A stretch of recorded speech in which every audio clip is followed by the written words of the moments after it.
Bench. अस्सलाम वालेकुम जी, आप देख रहे हैं कॉट बिहाइंड और मेरे साथ राशिद लतीफ।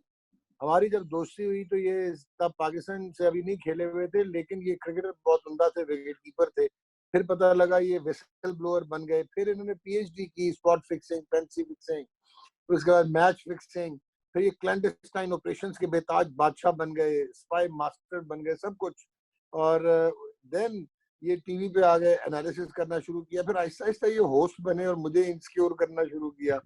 और आजकल अंग्रेजी में बात करते हैं कि ये कॉर्पोरेट मॉडल जो है, इसको इम्प्लीमेंट करने के लिए फाइनेंशियल स्पेस जो है वो ब्रांड एवेल्युएशन से आएगी। मैं तो आजकल ये समझ नहीं आ रही, लेकिन आज को डॉग मदद डॉग मांगता हूँ मैं रोकूंगा हमारे बहुत। रोकूंगा। आप बहुत खुशकिस्मत है कि मेरी इंग्लिश ठीक नहीं है, वरना आपका ऐसा पत्ता में पहले ही 10 साल पहले ही हो बता साहब था। और सलमान साहब भट्ट जी हमारे साथ मौजूद हैं। पहला हमने प्रोग्राम किया ना तो ये बड़े नीवे नीवे होके निकल गए ना, बड़ी अंग्रेजी में गया। कि ये मॉडल होना चाहिए, एक कैनवस होता है, एक स्मॉल सर्कल होता है, एक बिगर सर्कल होता है। तो आज मैं जरा इनको सर्कल करता हूँ, एन सर्कल करता हूँ। भाईजान, ये पीएसएल आपने एग्जीक्यूट की और नजम अजीज सेठी के साथ। वैसे आपको पता ना, मेरे नजम सेठी के साथ बड़े दरीना ताल्लुकात थे। नहीं नहीं उन्होंने नहीं नहीं 35 डॉग, जका अशरफ साहब के साथ। नहीं, सुने तो सही।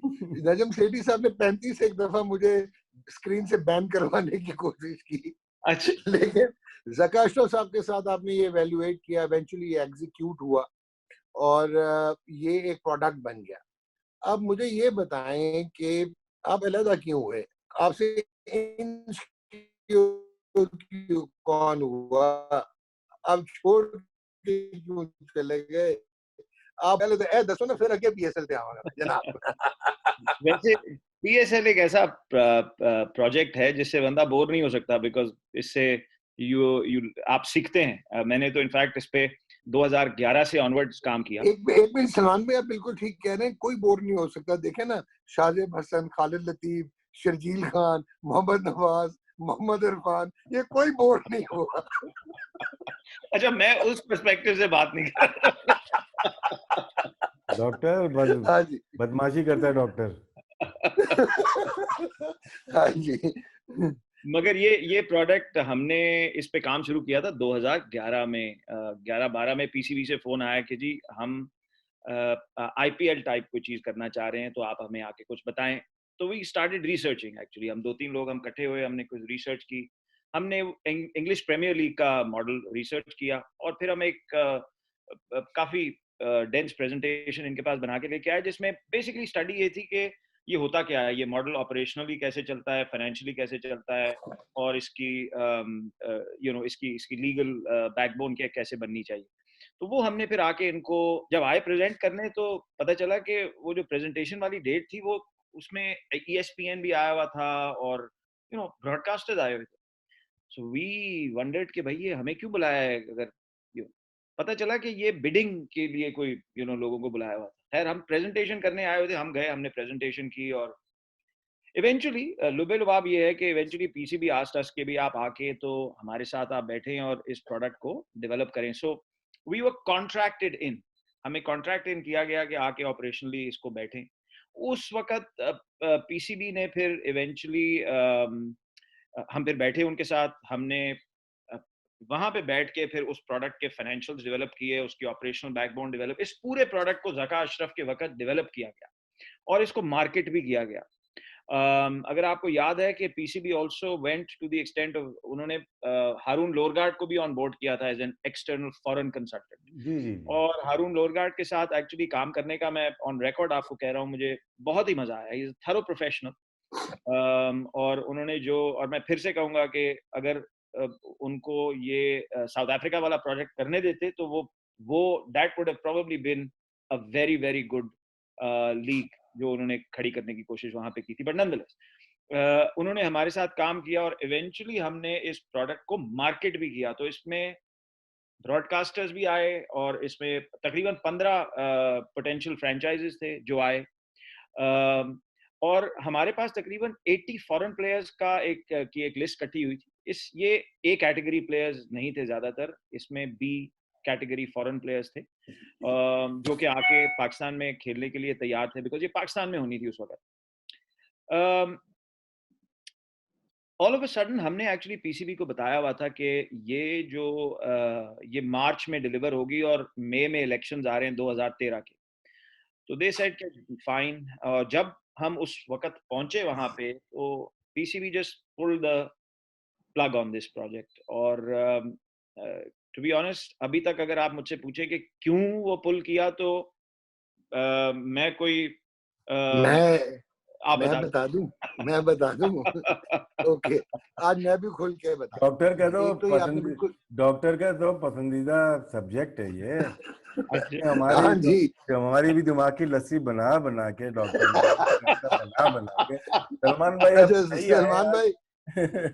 हाँ, सलमान भाई एक्चुअली ना ये नसीम अशरफ जब आए थे ना 2007 में, तो he had this ambitious plan कि किसी तरह ना कोई लीग हो, not the Pakistan super league. जी उसमें हमारे बोर्ड में से एक साहब थे और एक बाहर के ब्रॉडकास्टर थे, जिनका ये ख्याल था कि ये क्रिकेट बोर्ड की हेगमनी तोड़नी है और ये हम पूरी लीग खुद करवाएंगे और ब्रॉडकास्टिंग राइट्स भी ग्लोबल और टेरिटरी ऑफ पाकिस्तान के हम खुद बेचेंगे।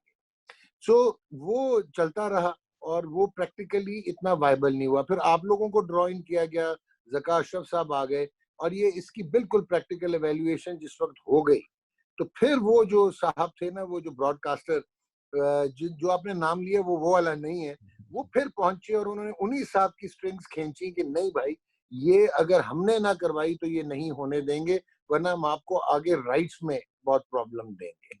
So that was how it was sabotaged because of a broadcaster and an internal group that was supporting that broadcaster. yes. And that is what I thought as well, by the way. So Okay. uh, but I guess जो जो दोनों जो दोनों version पहले दोनों पहले मिल चुके हैं, शायद बात की है फोन पे भी। बिल्कुल बिल्कुल नहीं हुई बात। अच्छा। अच्छा, ये भी हमें समझने की जरूरत है कि इन लीग्स में जो ब्रॉडकास्टर्स हैं ये एक माफिया भी हैं, क्योंकि ये चाहते हैं कि लीग की ओनरशिप पूरी इनके पास हो।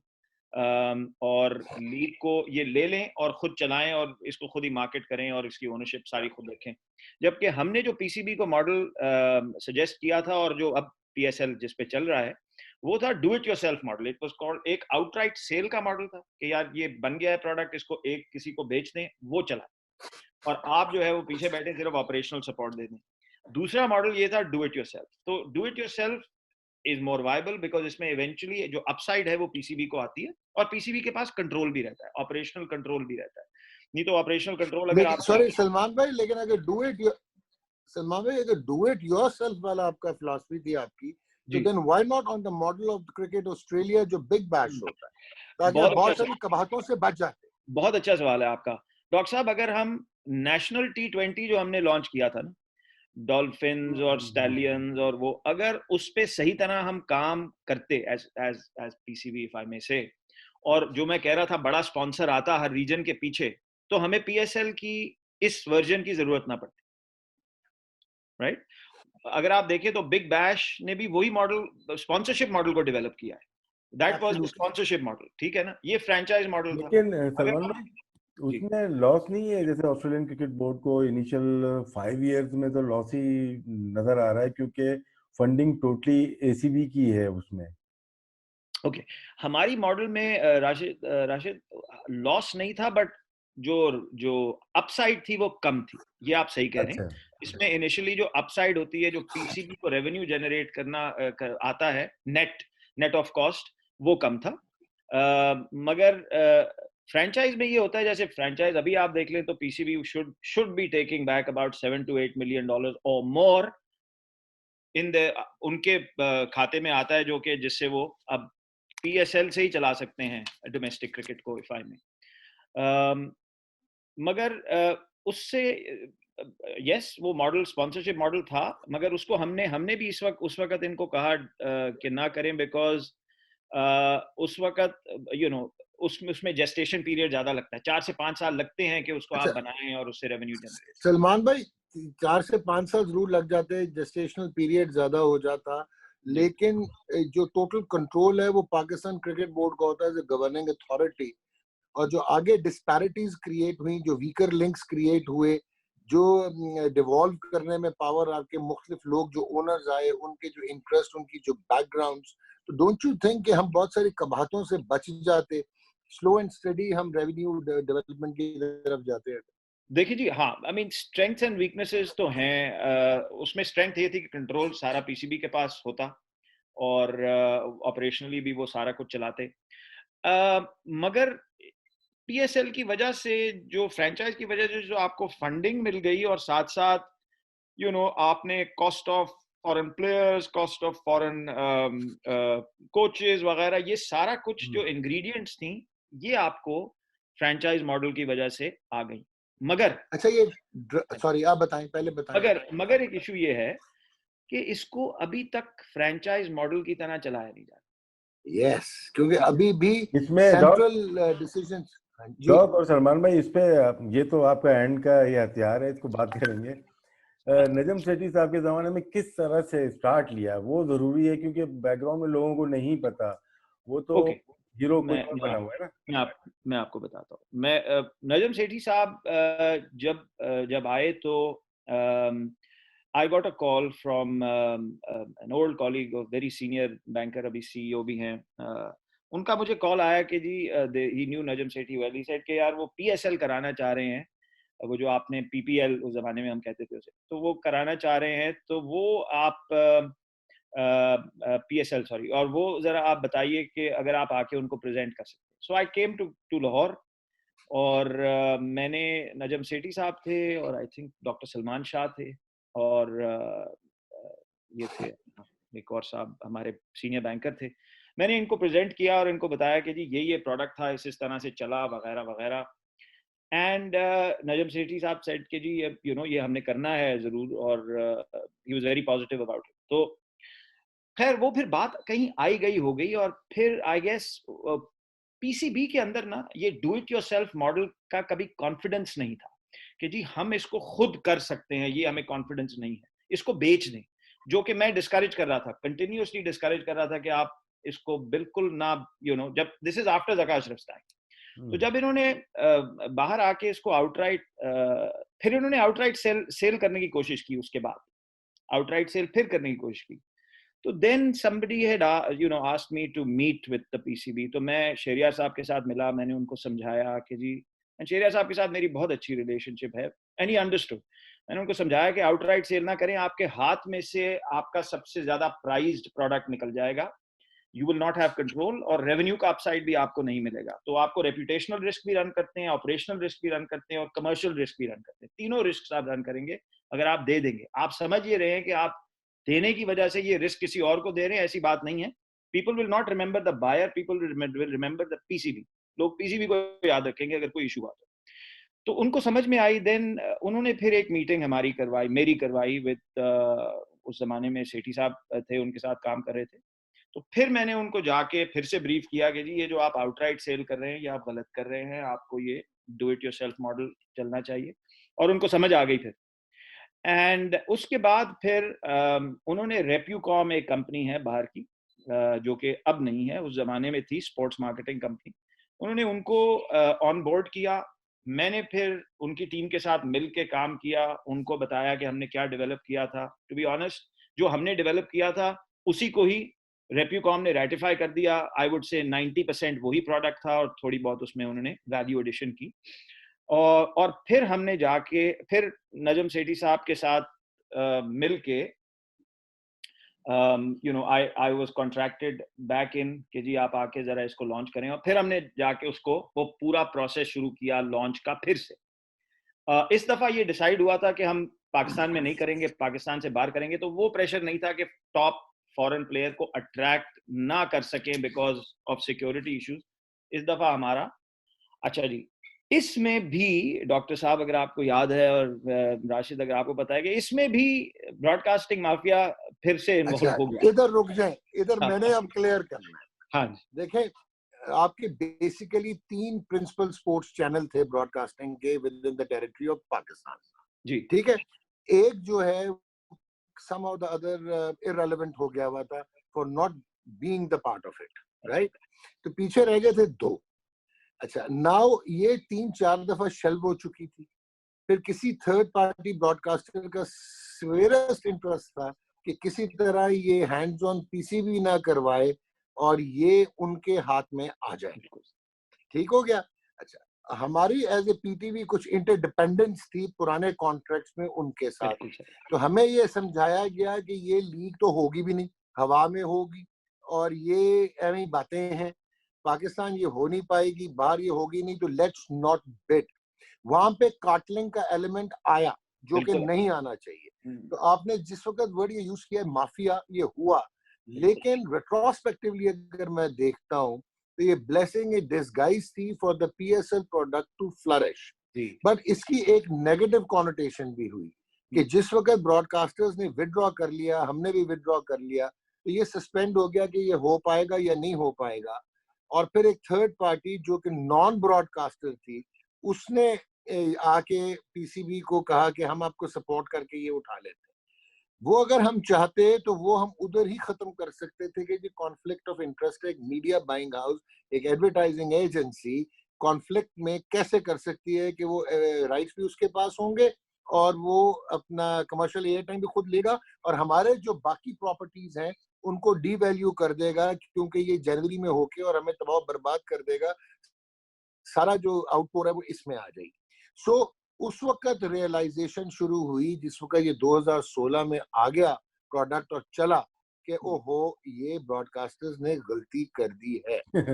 देन इट वाज, मैं इवन बता रहा हूँ कि इट वाज इवन डिसाइडेड कि let's now bring in the spanner और हम भी कॉन्फ्लिक्ट ऑफ इंटरेस्ट को देखते हैं और अब हम राइट्स उठाने की कोशिश करते हैं।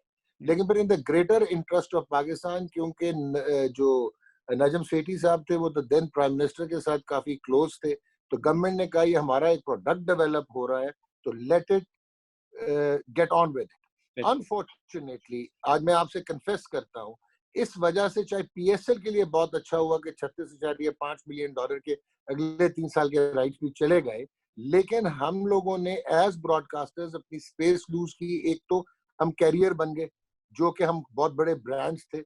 दूसरा जो अनफॉर्चुनेट चीज हुई कि हमारे जितने भी आगे के बायलैटरल सीरीज और टूर्नामेंट्स थे वो ऑफसेट हो गया। जो इन्वेस्टर ने हमारे पास इन्वेस्ट करना था वो क्योंकि एक पूरा कंसोर्शियम है तो वो उधर चले जाता है। तो एक्चुअली ब्रॉडकास्टर्स ने अपनी स्पेस लूज की just because of bad planning and some vested interest, जिसमें as a state broadcaster PTV innocent था और इनोसेंस में मारा गया।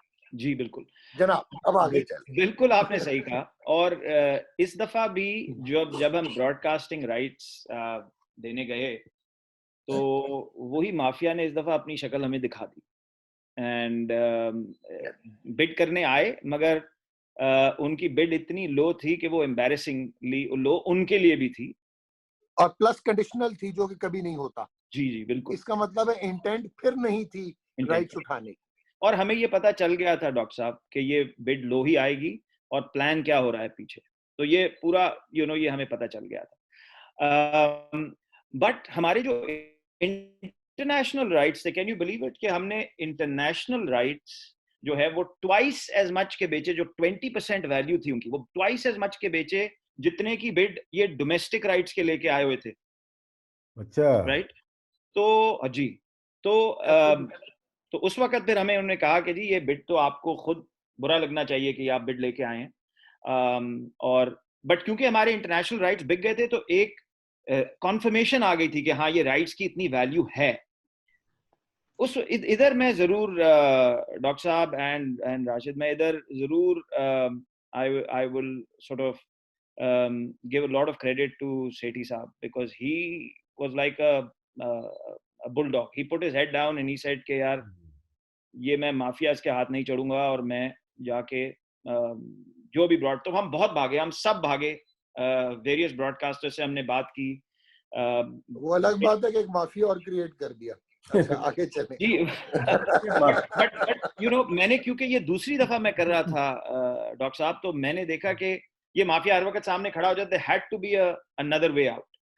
तो एनीवेज फिर ये मीडिया बाइंग हाउस ने आके हमसे लिया और फिर हमने आपको और जियो को फिर आपसे रेंट की आपका आपकी सर्विसेज रेंट की और फिर आप आपके चैनल्स पे ये चलाया, बट ऐसे इन हाइंडसाइड अगर हम इसमें सीखें कुछ चीज तो ऐसे होना नहीं चाहिए था एक्चुअली।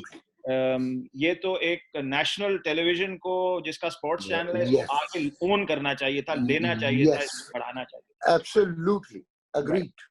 तो वो लेकिन मैंने आपको बताया ना कि वो इंटरडिपेंडेंस में फंस गए हुए थे कुछ और ऑब्लिगेशंस में, तो हम इंडिपेंडेंटली डिसीजन नहीं ले सकते। बिल्कुल सर, बिल्कुल sir. That was the issue, otherwise we were very clear कि पीएसएल हमारा प्रोडक्ट और हमें उठाना चाहिए। हाँ हाँ, एंड आई थिंक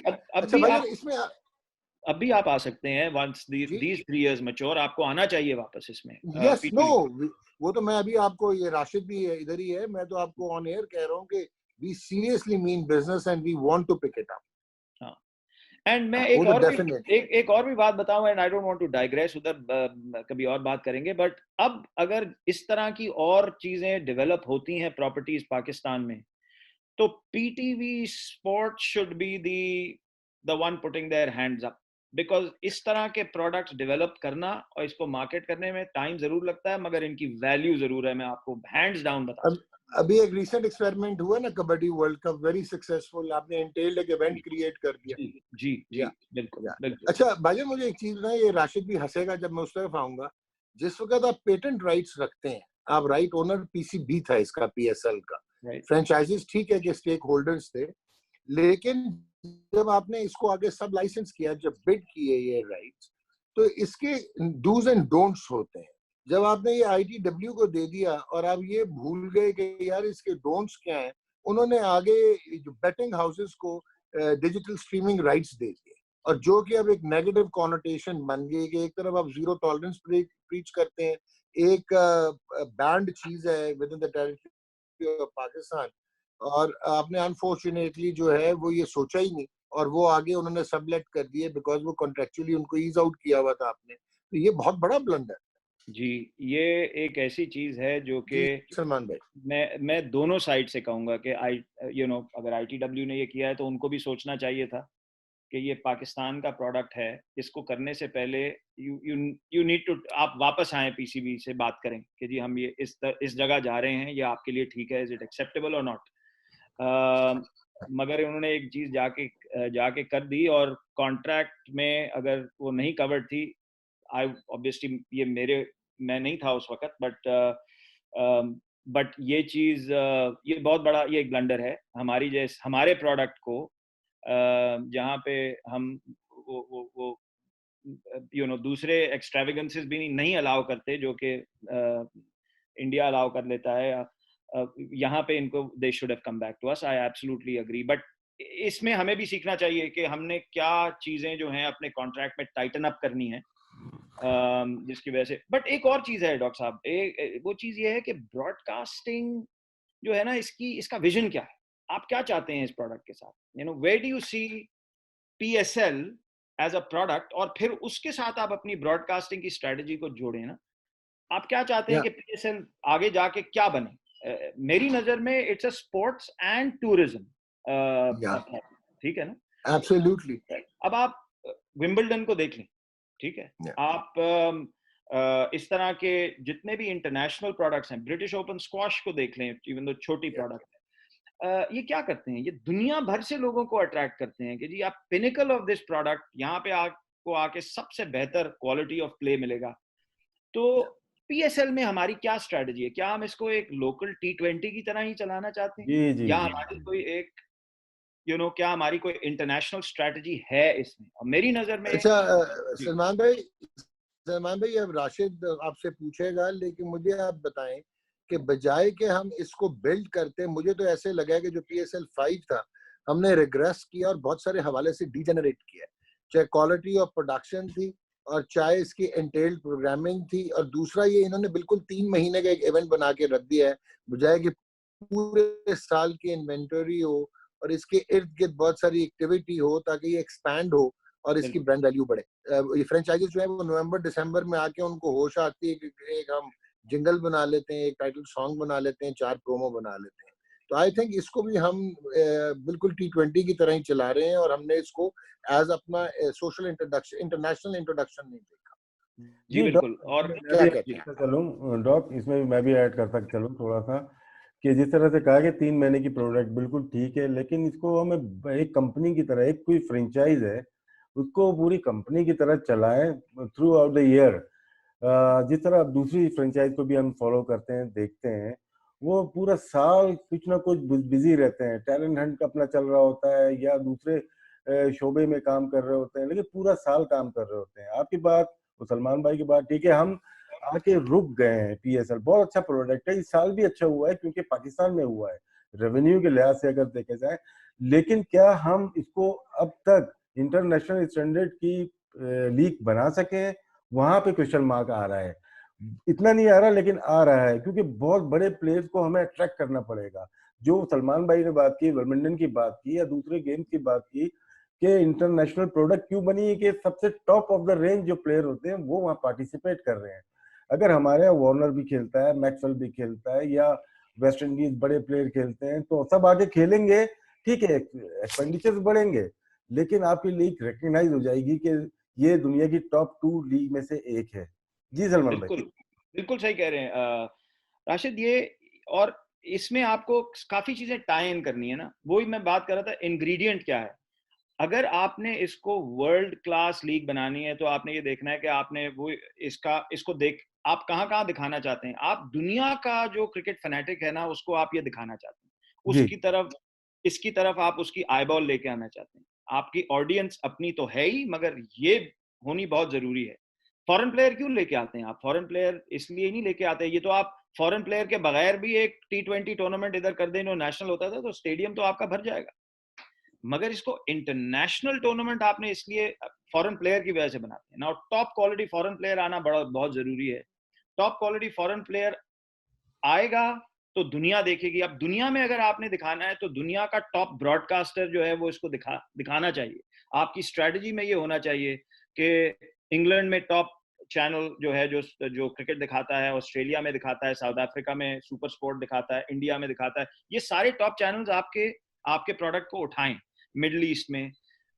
और अगर और ये आपने अपनी ब्रॉडकास्टिंग कॉन्ट्रैक्ट्स में डालना है कि जिसको आप ये दे रहे हैं उस there has to be a mandatory there कि ये इन चैनल्स को जाके ये बेचेगा। ये सेकंड टियर चैनल्स, या जैसे पाकिस्तान में अगर हम नो डिसरिस्पेक्ट, हम TV is not a sports channel, अगर वो जाके पीएसएल को दिखाना शुरू कर दे तो कोई नहीं आके देखेगा। तो ये आपको इनिशियली जो भी ब्रॉडकास्टिंग राइट्स उठा रहा है उसको आपके साथ थोड़ी सी कॉस्ट उठानी पड़ेगी। मगर हो सकता है कि इनिशियली आपको इतनी पे ना करे टू शो इट, मगर एक दफा आपने दिखाना शुरू कर दिया इस प्रोडक्ट को उन चैनल्स पे और सही प्लेयर लेके आए साथ साथ, तो कॉस्ट कहाँ जाती है? आपकी कॉस्ट जाती है may be initially lower revenues from broadcasting if we restart again, and higher payments made to top quality player. Top quality player आना बहुत जरूरी है। अब आप अच्छा भाईजान, अब आपने मुझे ये बताएं सलमान भाई इसमें एक फैक्टर ये आता है कि आपने जिस तरह आईपीएल में ऑक्शंस होते हैं, आपने कैप कर दिया था। जब आपने कैप्स लगा दी, हालांकि अंडर द टेबल ट्रांजैक्शंस हुई हैं to attract certain players, but कहाँ कैसे हम लाएंगे स्टीव स्मिथ को, कैसे हम लाएंगे पैट कमिंस को, कैसे हम लेके आएंगे जो है डेविड वार्नर को, जो रूट को, केन विलियमसन को, रॉस टेलर को, तो फिर इसकी प्रोडक्ट वैल्यू कैसे बढ़ेगी अगर आप इन्वेस्टमेंट ही नहीं कर पाएंगे? देखिए डॉक्टर साहब, इधर अब खैर अब हम यहाँ खड़े हैं, अगर आज से 5 साल पहले अगर हम चले जाते और हम कहते कि यार हमारा सबसे बड़ा ऑब्जेक्टिव ये होना चाहिए कि हमारी सेंट्रल रेवेन्यूज के साथ फ्रेंचाइज के भी रेवेन्यूज बढ़े, ठीक है, हमें सेंट्रली सिर्फ फ्रेंचाइज को, अगर मैं आपको मैकडॉनल्ड्स की फ्रेंचाइज बेच दूं और मैं कहूं कि यार बर्गर खुद ही बना लें और खुद ही एडवर्टाइजिंग कर लें और क्वालिटी भी खुद ही कंट्रोल कर लें और लोग जो है वो खुद ही हायर करें और जिस तरह का मर्जी बंदा लगा लें, तो बर्गर हर जगह फर्क फर्क निकलेगा। But that's not what McDonald does, right? McDonald कहता है मेरी एक स्टैंडर्ड है, ये स्टैंडर्ड मैं अचीव करना चाहता हूँ, ये पैटीज हैं, ये बर्गर है, ये बंदे की ट्रेनिंग होगी, बंदे की क्वालिटी ये होगी, मैं आपको इनिशियली इतना सपोर्ट करूंगा मार्केटिंग में। ये सारी चीजें जो हैं, जो जैसे मैंने कहा, काम तो बेचने के बाद शुरू होना है। तो ये फ्रेंचाइजेस के लिए ये प्योर क्लियर विजन और क्लियर मैंडेटरी पॉलिसीज बनना बहुत जरूरी था। आप मेरी फ्रेंचाइज ले रहे हैं पीसीबी, इसकी एक सर्टेन क्वालिटी है, मेरा एक विजन है, मैं एक जगह लेके जाना चाहता हूँ, ठीक है जी। तो ये चीजें आपको करना बहुत जरूरी हैं। अच्छा, और उसके लिए रेवेन्यूज कहाँ से अब आप लेके आएंगे? रेवेन्यू की मैनेजमेंट का मतलब ये है कि आप एक स्पॉन्सर को लेके आते हैं, तो टाइटल स्पॉन्सर को मैनेज कैसे करना है, आपने आगे कैसे लेके आना है। स्पॉन्सर को कोई इश्यूज आ रहे हैं फ्रेंचाइज के साथ, तो PCB needs to step in, अगर वो टाइटल स्पॉन्सर है।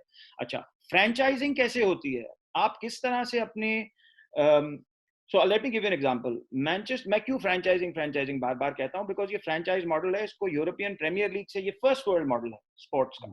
तो इसको अगर आप यूरोपियन प्रीमियर लीग में मैनचेस्टर यूनाइटेड, हमने एक स्टडी की थी, अगर आप उठा लें तो मैनचेस्टर यूनाइटेड का 30% रेवेन्यू उसकी अपनी टी शर्ट स्पॉन्सर से आता था और सेंट्रल ब्रॉडकास्टिंग राइट से आता था। 70% रेवेन्यू वो फ्रेंचाइजिंग से लेके आते थे। 250 रेवेन्यू स्ट्रीम्स हैं डॉक्टर साहब, 250। टिक टैक से लेके को ब्रांडेड से लग्जरी गुड्स तक यहां से आता है, और ये सस्टेनेबल है, ये सारा साल चलता है, ये आपके प्रोडक्ट को भी अलाइव रखता है, क्योंकि लोग जाके खरीदते हैं, देखते हैं। अच्छा, इसको बनाने में जाहिर है टाइम लगता है, वो बहुत पुराने क्लब्स हैं, मगर ये क्लब्स हैं, इन क्लब्स को, इनकी एक कमर्शियल साइड है, फिर इनकी एक ऑपरेशनल साइड। कमर्शियल साइड और ऑपरेशनल साइड को दोनों को डेवलप करना बहुत जरूरी है। सिर्फ टैलेंट हंट करके बात खत्म नहीं हो जाती। हमने इसके हम अगर मैं एक फ्रेंचाइज रन कर रहा हूं, तो मेरी कमर्शियल साइड की सबसे पहली ऑब्जेक्टिव ये होगी कि मैंने अपने ब्रांड को एक्टिवेट कैसे करते रहना है पूरा साल। कौन सी एक्टिविटीज हैं जिनमें ये एक्टिवेट होगा। फिर मैंने ये देखना है कि मेरे ब्रांड के पीछे फॉलोइंग है, मेरे ब्रांड के पीछे से लाहौर के पीछे, कराची के पीछे 20-20 मिलियन लोगों की फॉलोइंग है। अब वो जो फॉलोइंग है उसको मैं मोनेटाइज कैसे करूंगा, और कौन कौन से प्रोडक्ट्स हैं जो कि ये लोग खरीद सकते हैं। फॉर एग्जांपल, अगर मर्चेंडाइज है, फाइनेंशियल प्रोडक्ट्स हैं, FMCG food and beverage products हैं, इनके साथ मैं किस तरह से को ब्रांड कर सकता हूं कि इनकी भी बिक्री बढ़े, क्योंकि ये भी चीजें मेरे ही फॉलोइंग को बेचते हैं, और मेरी फॉलोइंग भी ये चीजें उठाएगी बिकॉज मेरी ब्रांड उनको पसंद है।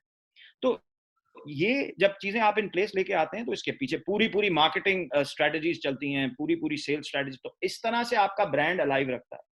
तो एज पीसीबी मेरा काम ये था कि मैं हर फ्रेंचाइज को कहूं कि आपने ईयर 1 में 3 से 4 प्रोडक्ट स्ट्रीम्स डेवलप करनी है, ईयर 2 में इसको बढ़ाइए, 10 पे लेके जाइए। मेरी जो क्वार्टरली कमर्शियल मीटिंग होती है इनके साथ, वो सलमान भाई,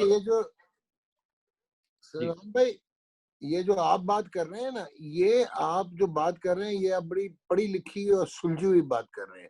मैं अपना एक्सपीरियंस ये बताता हूँ कि बहुत सारी फ्रेंचाइजेस हमारे पास आती हैं जो सडनली स्लम्बर में से उठती हैं कि जी 1.5 महीना रह गया, अब शुरू होने लगा है, आप हमारा एक गाना और 6 प्रोमो चला दें और फ्री ऑफ कॉस्ट चला दें। तो मैंने कहा जी क्यों फ्री ऑफ कॉस्ट चला दें? कि जी हमारा है, हम ब्रांड है। मैंने कहा जी मैं बहुत बड़ा ब्रांड हूँ, तो मेरे कमर्शियल एयर टाइम की वैल्यू कौन देगा? तो बिल्कुल मैं सही। कहा आप मेरे से फाइनेंशियल बात करें।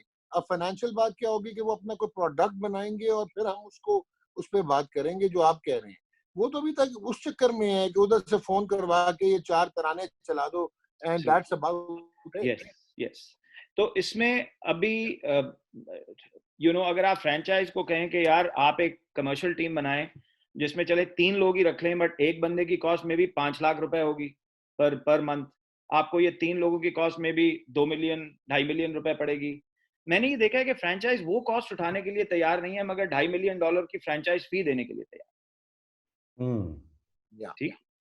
तो यहाँ पे पैसे लगाना, सही लोग लेके आना जो आपको डायरेक्शन देंगे। अच्छा, अब आप बिल्कुल सही कह रहे हैं कि ये 5-6 फ्रेंचाइजेस को एक टेबल पे लेके आना मुश्किल। सलमान भाई रोकूंगा आपको थोड़ा सा ना, जी मैं जी डॉक्टर जी को जी। रोकता हूँ ना। क्या ये जो 6 फ्रेंचाइज या 5 फ्रेंचाइज दी गई, आपके जमाने में दी गई, क्या इनको बिड के थ्रू दिया गया, या लाइकिंग पे दिया गया, या अप्रोच पे दिया गया, ये हमें नहीं पता, ये आप ओके हमें सही बता सकते हैं। ओके राशिद, मैं जब फ्रेंचाइज मैं खुद मार्केट कर रहा था, अच्छा। फ्रेंचाइज और टाइटल स्पॉन्सर मैंने खुद मार्केट किया। तो मैं आपको बताऊं, मैं इस प्रोसेस में तकरीबन 30 से 50 इंटरेस्टेड लोगों को मिला हूंगा, अच्छा। और मैं ऐसे मिलता था कि वो जहां चाहे मैं वहां पहुंच जाता था। यानी कि अगर वो चाहें कि मैं इस्लामाबाद, लाहौर से इस्लामाबाद आऊं, तो मैं चला जाता था, और फिर वापस आके फिर वापस आ जाऊं, तो मैं वो भी करता था। I did not lose the opportunity कि मैं पोटेंशियल फ्रेंचाइजी के को आईबॉल करूं, फेस टू फेस जाके बैठूं और उसको प्रोडक्ट समझाऊं। इस प्रोसेस को हमने तकरीबन 3 से 4 महीने चलाया, यानी कि हम फ्रेंचाइजी से मिलते रहे। तो लोग फेंस के ऊपर आते थे, फिर पीछे चले जाते थे, फिर आते, कि मेरे पास ऐसे भी था कि मेरे पास 20 लोगों की इंटरेस्टेड की लिस्ट थी जो सारे फेंस पे आए हुए हैं कि हमने लेना है, और फिर जीरो हो गई, ऐसे भी था। तो इवेंचुअली इनमें से 8 लोग जो थे वो बिड करने आए, और हमने अपनी मीटिंग्स में उनको बहुत अच्छी फील दे दी थी कि इस प्रोडक्ट की फ्यूचर वैल्यूज क्या हो सकती हैं, और आप किस तरह से इसमें रेवेन्यू कमा सकते हैं, और ये क्या, और हमें जाहिर है पेपरा रिस्ट्रिक्ट करता था कि हम प्राइसिंग तो बता नहीं सकते थे किसी को। तो हम कहते थे कि जी इतना हो सकता है वगैरह वगैरह, वेगली हम बताए थे, पर आइडिया हो गया था सबको। तो इवेंचुअली 8 फ्रेंचाइजेस आई बिड प्रोसेस के थ्रू। तो ये बड़ा क्लियर है कि ये बिडिंग, ये लाइकिंग डिसलाइकिंग तो इसमें हमारी कोई थी नहीं ना, या तो हमारे पास 30 लोग खड़े होते तो हम लाइकिंग डिसलाइकिंग पे ठीक नहीं, है। वो भी गलत है। मगर हमारे पास तो आए ही 8 थे, और 8 लोगों ने फिर इवेंचुअली बिडिंग प्रोसेस के थ्रू इसको उठाया, और तकरीबन सब ने सारी टीमों के लिए बिड्स डाली हुई थी। वो अच्छा। भी हमारी एक स्ट्रेटजी थी कि हमने इनको कहा कि आप सारी टीमों के लिए डालें, ये ना हो आप एक से बाहर हो जाए तो दूसरी के लिए आपके पास बिड ना हो, तो सारे इंटरेस्टेड थे। इवेंचुअली फिर इनमें से 5 ने बिड उठाई, और आई थिंक पीसीबी की हिस्ट्री में वो मेरी नजर में one of the cleanest bid process and asset pickup था, कि एक दिन में $9.3 मिलियन पर ईयर पे 5 फ्रेंचाइजेस आपकी बिकी। एंड अगेन मैं आपको बताऊं, उस जमाने में मुझे लोग पीसीबी में कहते थे कि यार भाईजान जितना तुम कह रहे हो पता नहीं बिकेगी, हमें तो कोई कभी किसी ने ये बात नहीं की, पता नहीं बिकती भी है इतने की कि नहीं बिकती, कि यू नो इवेंचुअली जब वो 9.3 की बिकी, तो a lot of people in the PCB they sat next to me and they said कि हम नहीं एक्सपेक्ट कर रहे थे कि इतनी की निकल जाएंगी ये। और लो एंड बेहोल्ड आप देखें, आपने तीसरे साल जाके अब मुल्तान बेची है, तो मैंने सुना था कि 30 पोटेंशियल बिडर्स आए हुए थे, और $6 मिलियन की वो आपकी बिकी है। तो आप वैल्यू देख लें अब, कराची की क्या बन गई होगी, और लाहौर की क्या बन गई होगी, और बाकी 5 फ्रेंचाइजेस की क्या बन गई होगी, है ये वैल्यू बाय द वे। जी डॉक्टर साहब। बिडिंग प्रोसेस के थ्रू ही हुआ। अच्छा, मुझे अब आप जी मुझे सलमान भाई एक चीज समझाएं कि इसका ये बेसिकली इसका कंसोर्शियम है क्या? पाकिस्तान सुपर लीग जो है वो सैंक्शनड बाय पीसीबी है, या it is a product of PCB? Who runs it? इसके सेक्रेटेरिएट की डिवाइड क्या है? इसके जो ऑडिट्स होते हैं वो कैसे होते हैं? इसमें जो पीसीबी के इन्वेस्टमेंट है वो किस लेजिटिमेट लॉ के तहत होती है? सो मतलब मुझे अभी तक समझ नहीं आया ना, कि कंफ्यूज सी चीज है कि कहीं फ्रेंचाइजेस जो हैं वहां पे डिवॉल्व हुई हुई है पावर, लेकिन कहीं जो है ये मुझे बिग बैश वाला कॉन्सेप्ट नजर आता है, जो मेजर डिसीजंस हैं वो कलेक्टिव हो या ना हो। अब मतलब मैं आपको गारंटी देता हूँ कि जिस वक्त उन्होंने कोरोना कोविड-19 की वजह से लास्ट स्टेज को सस्पेंड किया, उसमें 2 फ्रेंचाइजेस को पता ही नहीं था कि ये डिसीजन हो चुका है। सो एक तरफ सेंट्रलाइज्ड पावर है, दूसरी मुझे कोई समझ नहीं आई, तो अगर आप मुझे समझा पाए। अच्छा देखिए, जब हमने ये बनाया था तो PSL was a division of the PCB, it is not a separate entity. I don't think अभी तक उन्होंने इसको एक एज अ सेपरेट एंटिटी बनाया है। It can be a separate entity with in the PCB, because asset PCB का ही है, national asset है आपका, ठीक है ना। आपने फ्रेंचाइजेस को लीज आउट किया नहीं, हुआ है। लेकिन इंडियन प्रीमियर लीग क्या है? इंडियन प्रीमियर लीग क्या है? Indian That is not an asset of the BCCI. It is only mentioned official status by the BCCI. वरना तो completely franchised model. yes, it's a franchise model, but it is given in perpetuity to the franchisees. आप समझें, इन अ वे जो वो जिस तरह से वो कॉन्ट्रैक्ट बने हुए वो परपेचुटी में दिए, राइट। हमने परपेचुटी में नहीं दिए, हमने 10 साल के लिए दिए थे with with a view to renew. तो एसेट अभी मेरा ही है एज पीसीबी, ठीक है जी। और अब उसमें से फायदे आप जितना, उसका कमर्शियल मॉडल हमने इस तरह बनाया हुआ है कि उसमें से फायदे आप जितना लेना चाहें आप लें, और एक सर्टेन अमाउंट आपकी फ्रेंचाइज फी मेरे पास आ जाती है, बाकी रेवेन्यूज जो हैं वो आपके अपने अपने हैं। इसकी जो गवर्नेंस है वो अभी मेरी नजर में इसको ग्रेजुएट करने की जरूरत है, ठीक है जी। जिस तरह से ये चलाया जा रहा है, जो आपका सवाल है ना वो ये कि गवर्नेंस जो है ना, कि ये जो गवर्निंग काउंसिल है ये क्या करती है, when it meets every quarter, इसका क्या मैंडेट है, इसने क्या डिसीजंस करनी है, ठीक है ना। फ्रेंचाइजीज का क्या से है in central in the central pool की जो बिडिंग होती है, या उसमें फ्रेंचाइजीज का क्या से है। आई नो कि इसमें इन्वॉल्व किया जा रहा है, कमेटीज बनाई जा रही हैं, ये चीजें हो रही हैं, बट आई थिंक इसको फॉर्मलाइज करने की जरूरत है अब और ज्यादा। It needs to run like a tighter group of people. The other thing is कि फ्रेंचाइजीज की जो अपनी परफॉर्मेंस है उसको भी इवैल्यूएट इसी गवर्निंग काउंसिल में होना चाहिए। हर फ्रेंचाइज ने That's अभी exactly my question was. yes, Yeah.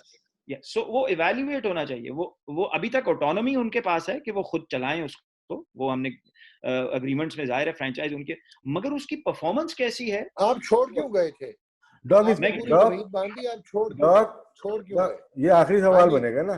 मैं ये पूछना चाह रहा अच्छा, हूँ मैं ये पूछना चाहता हूँ कि शहरयार साहब के ज़माने में सेठी साहब भी थे, और उस वक्त मैं और डॉक्टर साहब ने शोज भी किए कि यार पीएसएल को हम ऐसा करेंगे कि सेठी साहब संभालें, पीसीबी के चेयरमैन रहेंगे शहरयार साहब। लेकिन जैसे शहरयार साहब के जाते ही वो इरादा, वो जो इन्होंने शुरू किया था काम करना, वो बंद हो गया कि दोनों चीजें सेठी साहब के ही हाथ में रहीं। वो कोई ऐसा सिस्टम बना रहे थे जिसकी वजह से पीएसएल पीसीबी से अलग हो जाती। डॉक्टर साहब याद है आपको थोड़ा? ये एब्सोल्युटली मुझे याद है। पूरा सेक्रेटेरिएट अलहदा करना था और उसका एक हेड ढूंढना था, जिसमें आरिफ अब्बासी को भी कांटेक्ट कर रहे थे। बिल्कुल, आप बड़ी आपकी याददाश्त है जी। बिल्कुल ठीक है जी। ये आई थिंक ये जैसे जैसे हेड्स चेंज हुए वैसे वैसे स्ट्रेटजीज भी चेंज हो गई। तो पहले क्योंकि सेठी साहब इसको मैनेज कर रहे थे, तो अगर उनको ऑटोनॉमी चाहिए थी तो इसको अलग करके उनको अगर वो चलाते तो फिर उनको ऑटोनॉमी वो मिलती, मगर क्योंकि वो चेयरमैन बन गए तो फिर he didn't need that autonomy as a chairman, he could run it under the PCB। मेरी नजर में जी देखें, इसको अलग करना या ना करना का सवाल पहले नहीं है। सबसे पहले जो सवाल है वो ये है कि इसको किस तरह के लोगों को चलाना चाहिए।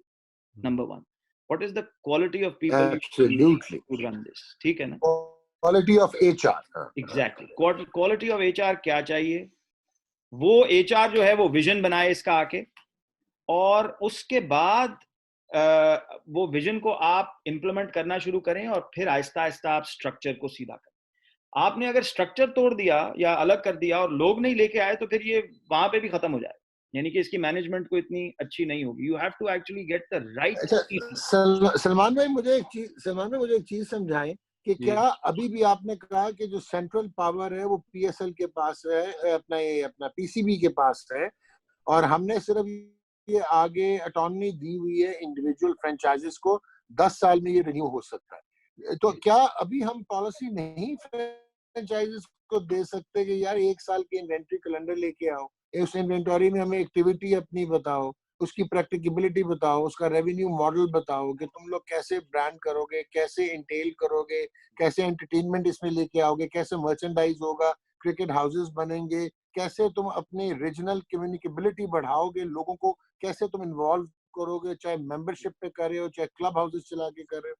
बिल्कुल बिल्कुल यही तो मैं कह रहा हूँ कि यही तो चीजें जो हैं, ये clear agenda of any quarterly board meeting, ये इस तरह का होना बहुत जरूरी है। बिकॉज आप ये देंगे तो अगले आपके पास ये इस तरह की कोई चीज लेके आएंगे। अगर आप इसको ओपन आइटम की तरह लेके चलेंगे कि जी आज का क्या इशू है या पिछले 3 महीने का क्या इशू था, वो उस तरह से आप फ्रेंचाइज को रन, और बहुत नेसेंट स्टेजेस हैं, अभी बड़ी इनिशियल स्टेजेस हैं, अभी आप ठीक कर सकते हैं इसको, अभी आप ठीक कर सकते हैं। तो मेरी नजर में जी ये जरूरी है कि इसको यही चीजें इम्प्लीमेंट की जाएं। दूसरी चीज बहुत जरूरी है कि आपको लोग ऐसे चाहिए जो कमर्शियल पाकिस्तान के साथ जाके for the PSL and for the sake of the franchises interact करें। आपकी कनेक्शन ही नहीं है कमर्शियल पाकिस्तान के साथ जिस तरह की होनी चाहिए। जी सलमान भाई एक चीज और, जो डॉक्टर साहब ने सवाल पूछा था ऑक्शन के, ये मेरी आपकी पहली मुलाकात हुई थी वहीं पे ऑक्शन नेशनल एंड बैंक के, ड्राफ्ट। हाँ, तो ऑप्शन जब एंड पीएसएल स्टार्ट नहीं हुई थी तो मैंने आपसे यही सवाल किया था, जैसे मोहम्मद नवाज है उसकी एमर्जिंग पे था वो, जी कोई जी ऐसा सिस्टम नहीं होता ऑप्शन पे उठता और कोयटा ग्लेडिएटर के पास था वो, और जब वो बन जाता तो वो मतलब के बेच सकते थे उसको, बिल्कुल लेकिन वैसा नहीं सिस्टम आया, नहीं रेवेन्यू जनरेट कर नहीं पाई फ्रेंचाइज के वो अपने जी प्रोडक्ट खुद तैयार करे, जैसे एकेडमीज होती हैं, मैन्यू हो गई, बार्सिलोना हो गई, रियल मैड्रिड हो गई, तो ये अपनी बना के फिर मार्केट में बेचते हैं, तो वो बिल्कुल मॉडल हमें नजर नहीं आया अभी तक।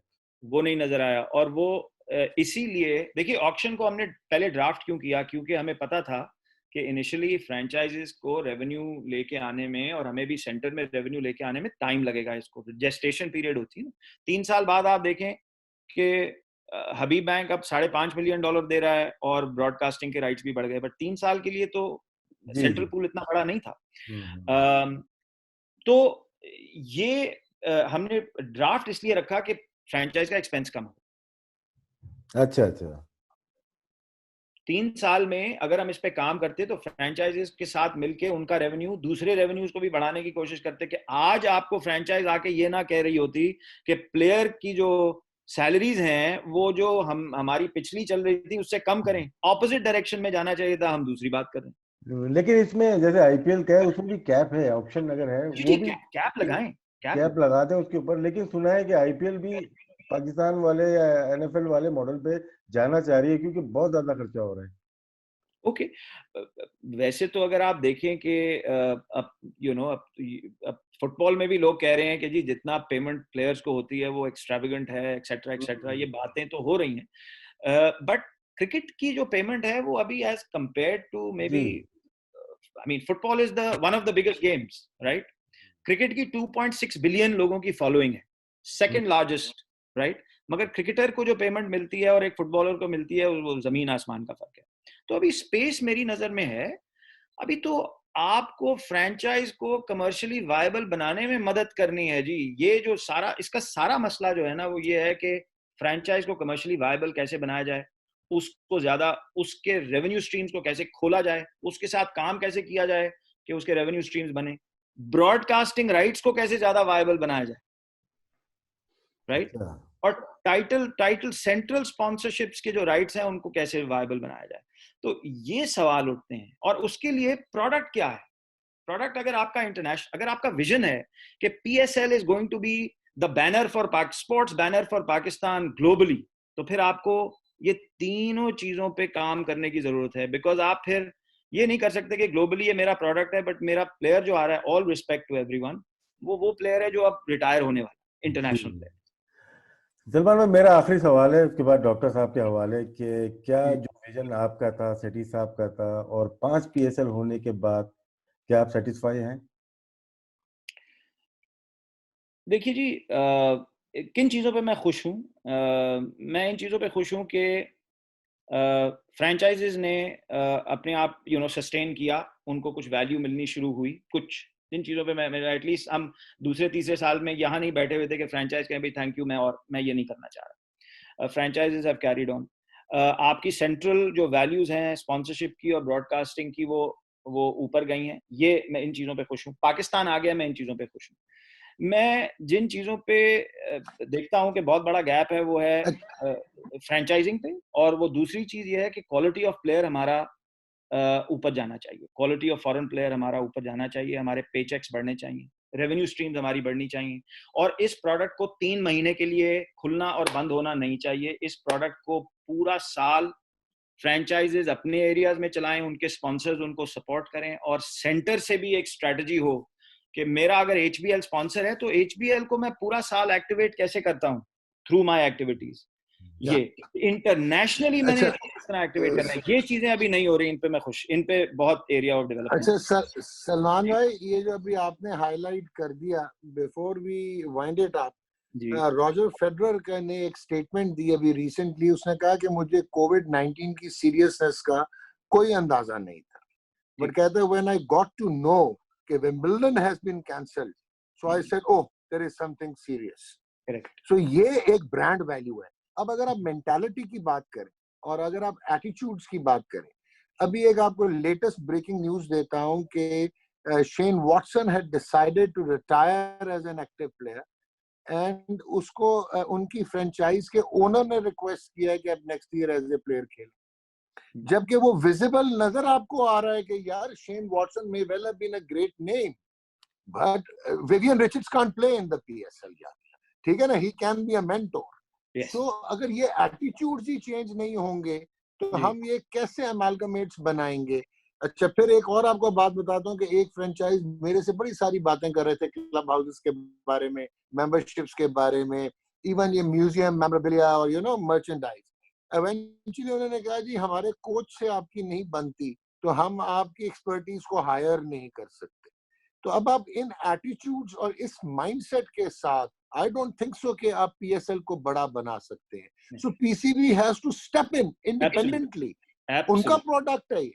बिल्कुल, absolutely, I think PCB has to step in, because ये आप छोड़ देंगे तो हर कोई अपनी अपनी डायरेक्शन में निकलेगा। PCB has to step in हर एक के फायदे के लिए। देखिए हर एक का फायदा है, तो जब तक पीसीबी स्टेप इन नहीं करेगा विद द राइट विजन, ऐसे ही स्टेप इन नहीं, with the right vision. Absolutely, thank you very much Salman भाई। लेकिन आप जाते जाते बता देना छोड़ा क्यों था? जी, आखिरी सवाल। सेठी साहब से पंगा हो गया था। सेठी साहब से पंगा हो गया था। नहीं, सेठी साहब से मेरा कोई पंगा नहीं। ये मेरा कॉन्ट्रैक्ट 1 साल का था और वो इस चीज पे बेस्ड था कि एक दफा ये चल जाए तो फिर हम आगे देखेंगे। और टू बी ऑनेस्ट मैंने पीसीबी को कहा भी था कि I would be happy to help them in developing this product further, but एक दफा ये लॉन्च हो गया और तो फिर उसके बाद पीसीबी का कोई इंटरेस्ट नहीं आया। तो हाँ, तो फिर मेरी बात सही हो गई ना कि अगर ये चल जाए तो हम आगे फर्दर देखेंगे, तो वो तो बहुत चल गया। सो दिस मीन्स वही वाला एटीट्यूड और मेंटालिटी अगर फ्रेंचाइज को चेंज करनी है तो वो क्रिकेट बोर्ड को भी चेंज करनी है कि आपको अपनी इनहेरिट इनसिक्योरिटीज को साइड पे रखना पड़ेगा, and you have to come out of your own self obsessions and insecurities to make this product viable globally. Do you agree? Yes, yes, absolutely. I think देखिए I think people are not interested in कि भाई को PCB को चलाना है, ये वो PCB वाले हैं वो चलाएं। People are interested actually in building products for them कि अगर वो बन के तो इसमें पाकिस्तान का नाम बने, एक इकोसिस्टम बड़ा हो, तो उसमें देखिए सारी दुनिया, सारी कॉर्पोरेट वर्ल्ड जो है वो हर एक से सब। I work on a few boards, तो बोर्ड्स पे मैं क्यों काम करता हूँ कि एडवाइस करूँ, उनकी हेल्प करूँ। तो इस तरह लोग हैं जो कि हेल्प करने के लिए तैयार हैं, but PCB has to reach out. So PSL की पहली कैजुअल्टी आप थे और दूसरी कैजुअल्टी वो फैसल मिर्जा था, अब पता नहीं तीसरी कौन होती है। जी राशिद भाई, ओवर टू यू। नहीं सर, बहुत मजा आया। सलमान भाई कुछ रह तो नहीं गया आपका, क्योंकि टाइम शॉर्ट था, 50-55 मिनट इस टॉपिक के लिए कुछ नहीं है। कुछ रह नहीं, तो आप बता सकते हैं। नहीं राशिद भाई, आई थिंक ये बड़ा अच्छा हमने खुल के डिस्कस किया। मैं सिर्फ ये कहूँगा कि पाकिस्तान में ये एक ही प्रोडक्ट है अभी, और अब मेरी नज़र में हमारे और भी प्रोडक्ट्स हैं, हॉकी भी है, स्क्वॉश भी है, लो हैंगिंग फ्रूट्स हैं, ये कबड्डी टाइप चीज़ें भी हैं। आई थिंक कि गवर्नमेंट को एक ये सबसे ज़्यादा लो लाइंग फ्रूट है कि गवर्नमेंट को एक प्लान बनाना चाहिए, जैसे इंडिया में हुआ था आफ्टर द आईपीएल, ठक ठक ठक ठक करके उन्होंने 4-5 प्रोडक्ट खड़े कर दिए और उससे अब टैलेंट भी निकलना। और ये बहुत मुश्किल काम नहीं है, मगर इसमें गवर्नमेंट ऑफ पाकिस्तान की और बोर्ड्स की बैकिंग की जरूरत है, along with media houses. Media house जैसे पीटीवी है, जैसे कबड्डी कराई थी, जी। अगर इसको एक बिजनेस बनाए हमारा पीटीवी, डायरेक्टर साहब तो बोले कि इनका काम है। नहीं, मैं इसी पे राशिद बात करने लगा। ये जो सलमान भाई ने बात की ना, अनफॉर्चुनेटली हमारी इतने लेट बैक थे जो एक्चुअल मेजर स्टेक होल्डर्स हैं, चाहे वो स्पोर्ट्स बॉडीज हैं, चाहे वो गवर्नमेंट ऑफ पाकिस्तान है, तो वो एक प्राइवेट पार्टी ने यही विजन उठा लिया है कि हमने अगर एक्सपैंड करनी है स्पोर्ट्स मार्केट तो हम इंडिविजुअल प्रोडक्ट्स बनाएं और उस पर फिर कमर्शियल एयर टाइम जो है हम वो अट्रैक्ट करें। तो I totally agree with you कि दिस इज हाई टाइम कि अगर हम भी गवर्नमेंट है as a state broadcaster, and let it be a vision forward कि हमें अपने प्रोडक्ट्स क्रिएट करने पड़ेंगे, not only in cricket but जिस तरह आपने कहा कबड्डी है और हमारी बहुत है। Tent packing can be the one of the very attractive sport जो हम लेके आ सकते हैं। उसके बाद हॉकी है, अपना फुटबॉल है। सो देयर इज बहुत स्पेस है जहाँ पे हम अपनी लीग्स क्रिएट कर सकते हैं। You are so very right. एक ब्रॉडकास्टर ने इंडिया में कबड्डी लीग क्रिएट की ना, यस यस यस तो वो कहाँ से कहाँ पहुंच गई। हॉकी लीग ब्रॉडकास्टर ने क्रिएट की ना। वॉलीबॉल रहता है, ठीक हो गया जी। वॉलीबॉल है। नहीं डॉक्टर साहब, आई थिंक मेरी नजर में आई थिंक अगर with people like yourself and you know Rashid वगैरह सब, हम अगर इसको आप अगर पीटीवी एज अ ब्रॉडकास्टर इसको बैक करके एज एन एजेंडा सामने लेके आए तो इसको डेवलप किया जा सकता है। बुके ऑफ प्रोडक्ट्स अगर 3 साल का होराइजन बनाए, इसमें आज पीएसएल है, end of 3 years you should have at least 4 may be 5 products, annual products running, एक एक करके आप लॉन्च करें और हर प्रोडक्ट की अपनी एक वायबिलिटी है, अपनी ऑडियंस है और उसको वहां जाके मार्केट किया जाए। इसके पीछे अगर ब्रॉडकास्टर आ जाए तो ये स्लैम डंक है। ये इसमें जाते जाते आपको एक सीक्रेट बता देता हूँ कि हाँ आज मेरी सीएफओ से भी मुलाकात हुई, एमडी पीटीवी से भी मुलाकात हुई, कुछ चीजें चल रही हैं, तो मैंने तभी आपका ईमेल और टेलीफोन नंबर ले लिया है। अच्छा ठीक है। Not behind.